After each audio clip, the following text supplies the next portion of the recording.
ఇడ్లీ కొట్టు అసలు ఈ టైటిల్ ఎట్లా పెట్టబోద్ది?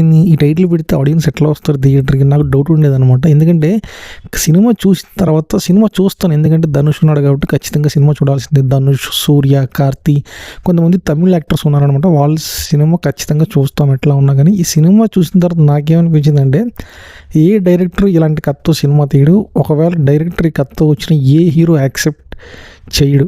ఎందుకంటే కథ ఎంత సింపుల్గా ఉందంటే, హీరో ఒక విలేజ్లో ఉంటాడు. హీరో వాళ్ళ ఫాదర్కి ఒక ఇడ్లీ కొట్టు ఉంటుంది. హీరోకి ఏమో ఆ కొట్టులో ఉండడం ఇష్టం ఉండదు.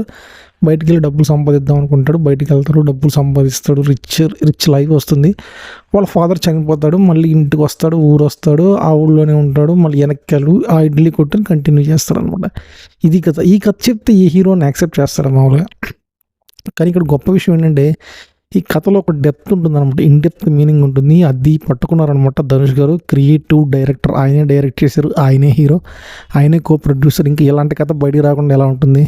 ఇంత ఇన్ డెప్త్ ఉంటుందంటే స్టోరీ మధ్యలో, అబ్బా నిజమే కదా, బాగుంది అనిపిస్తుంది. కథ ఉండదు కానీ స్క్రీన్ ప్లే చాలా బాగుంటుంది. ఈవెన్ రాయన్ కూడా అంతే, ధనుష్ డైరెక్ట్ చేసిన మూవీ. అది కూడా కథ పరంగా చెప్పడానికి ఏముండదు, కానీ చూస్తున్నంతసేపు చూస్తాం. మధ్యలో కొంచెం ఫార్వర్డ్ చేశాను, బోర్ అనిపించింది. నిత్యమేనన్ అమ్మ బాబోయ్, ఆవిడేం యాక్టర్స్ అండి బాబు. అసలు మామూలు పర్ఫార్మెన్స్ కాదనమాట ఆవిడది. భయంకరమైన పర్ఫార్మెన్స్, దుమ్ము దులిపేస్తుంది అంతే. స్క్రీన్ షేక్ అడిచేస్తుంది అనమాట నిత్యమేనన్. చాలా బాగా యాక్ట్ చేసింది. ఖచ్చితంగా చూడాలంటే అంత ఖచ్చితంగా చూసేది కమర్షియల్ ఎలిమెంట్స్ లేవు సినిమాలో, తక్కువే ఉన్నాయి సినిమాలో. కొంచెం ఒక ఫ్లాట్గా వెళ్తూ ఉంటుంది. ఆ విలేజ్ బ్యాక్ డ్రాప్, ఆ విలేజ్లో రిలేషన్స్ ఎలా ఉంటాయి, వాటి మీద ఫోకస్ చేశారు. అట్లాగే ఈ ఫాదర్ సన్ బాండింగ్ ఎలా ఉంటుంది, వాళ్ళు అతి గారాబం ఏంటి, ఇవన్నీ చాలా చాలా సెన్సిటివ్ పాయింట్స్ టచ్ చేశారనమాట మూవీ. నేనైతే ఖచ్చితంగా చూడాల్సిందే, ఎందుకంటే ధనుష్ ఉన్నాడు కాబట్టి. చూడండి, పర్లేదు, ఒకసారి చూడొచ్చు, బాగుంటుంది. ధనుష్ ఏం డిసప్పాయింట్ చేయడం అనమాట.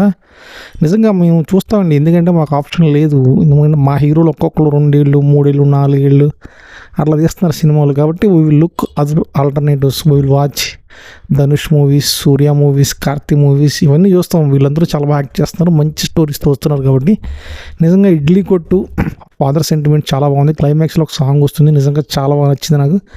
టైటిల్స్ అప్పుడు అస్సలు మిస్ అవ్వకండి. సో నేనైతే ఒకసారి ఖచ్చితంగా చూడమని చెప్తాను.